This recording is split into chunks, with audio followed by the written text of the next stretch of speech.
Hey there, Jim and Cindy here. We're back again from OUTAPocket. A month ago, we put up a review of our Solis Pocket, our 60-day review, and honestly, we were really blown away by all the attention and views that video received. We're a little different than most. We're not dealers. We're just ordinary people. And you can tell we're ordinary people because literally, have you heard some of the audio that we've had? We're working on it. Things should be a little bit better. Hopefully this will be our best video yet. This video is a follow-on to that 60-day review. The goal in this video is to go through the issues that we found in that initial review, what we've done about them. We've been able to fix some of them and work through them, as well as review a couple new issues that have come up since we put out that first video. So let's just get to it. Let's do it. All right.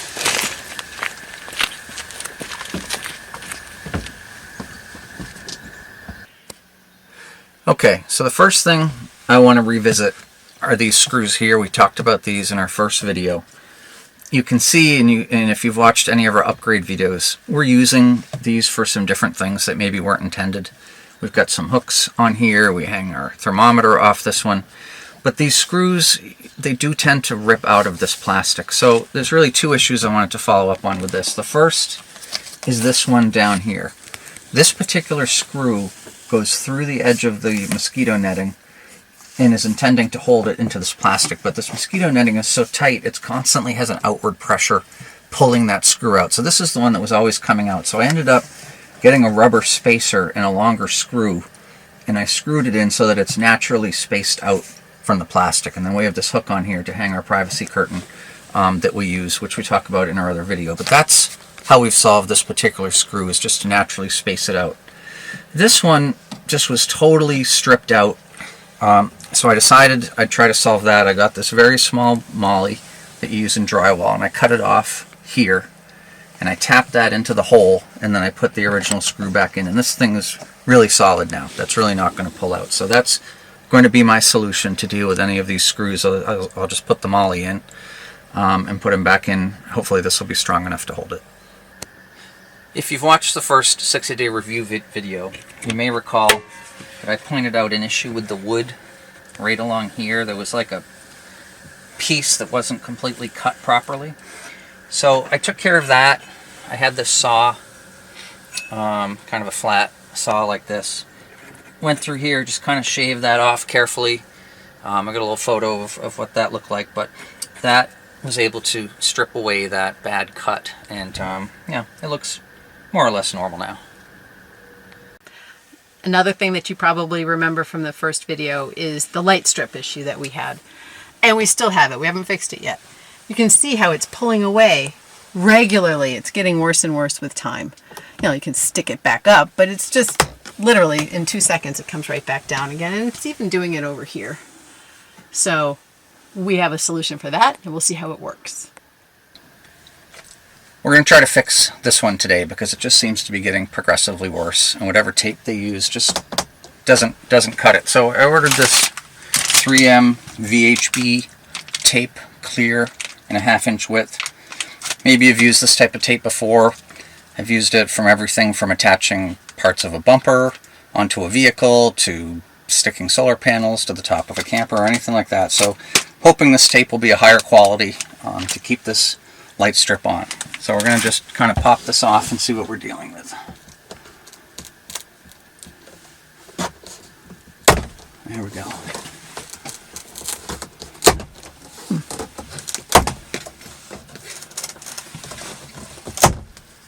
Alright, there are the wires holding that end in there. So this is the tape that's on there. Let's see if we can get this off. Okay, looks like it's going to come right off. It's already telling you something.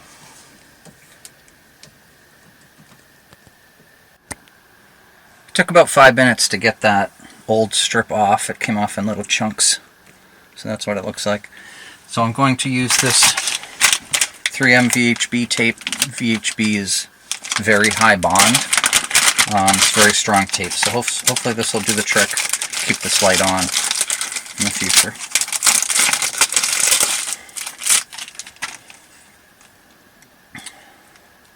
Alright, so I'm going to carefully apply this along the strip here.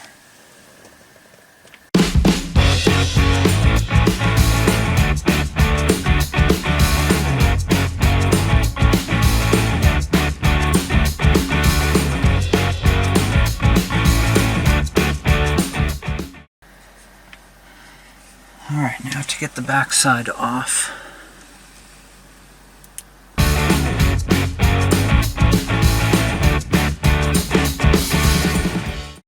Alright. Let's find the original location here.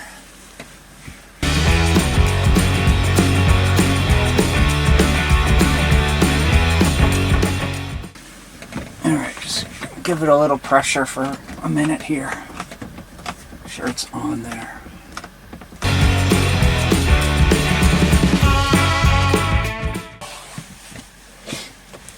Well, it's on there. Looks better already.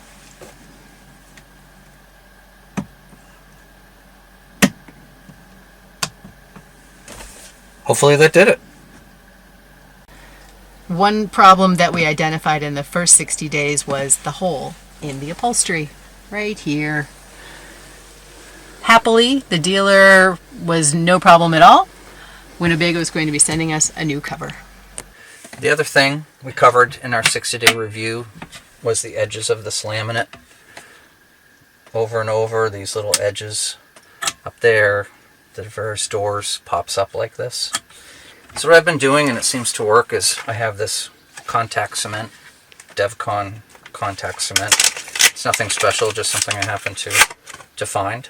That's what I've been doing, and it seems to dry quickly, which is why I like it. Just put a little strip of this, make sure I don't drop anything in here. Like that.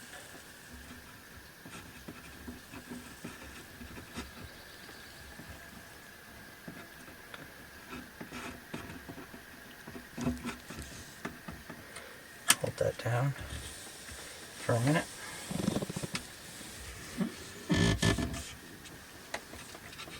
It typically dries pretty quickly.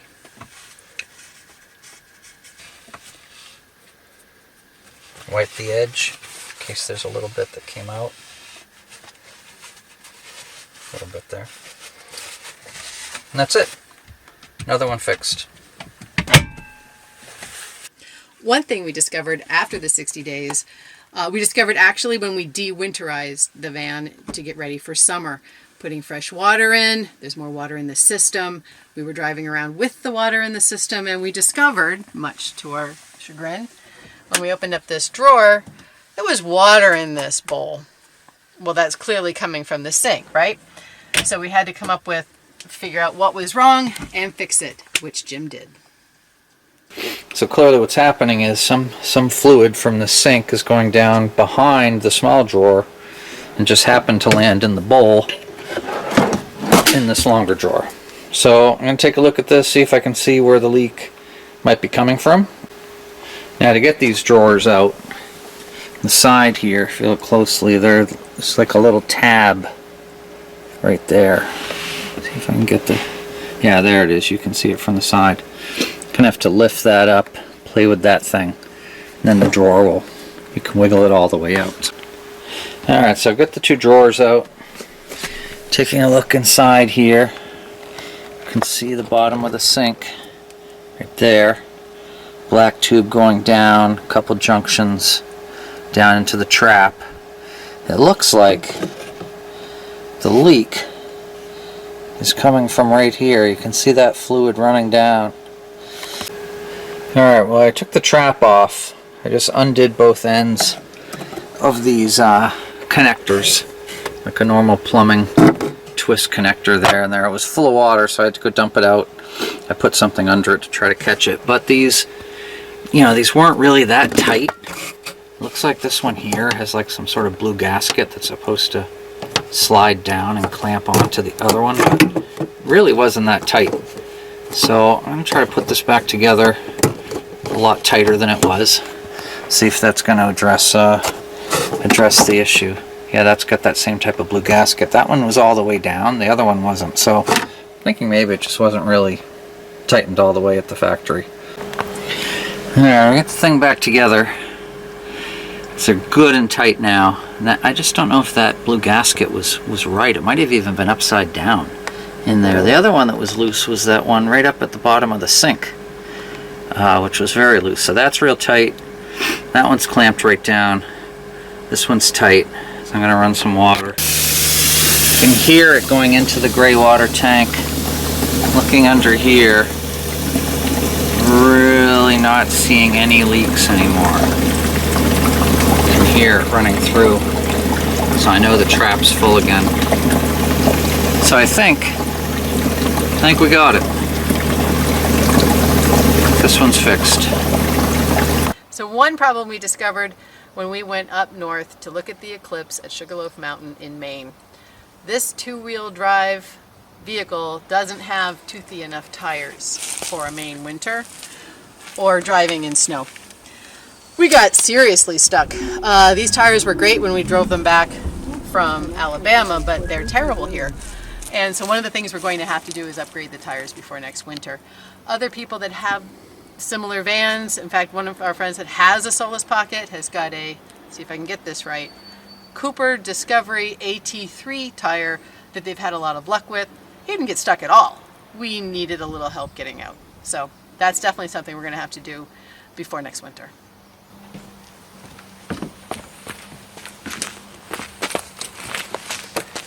We hope you enjoyed this update on our Solis Pocket, covering how we fixed some of the issues that we found in our original 60 days, as well as new feedback that we've found since then. We completely love the Pocket. We love all of our trips that we go in it, and we can't wait to take more. It's a great van. It really is. We really love it. For our next video, we'll cover how to travel with bikes in the van, mountain bikes, road bike, gravel bike. Multiple bikes, one bike. So for those of you that are bikers, you can keep your eye out for that. And until then, remember to like and subscribe, and we'll see you later. See you later.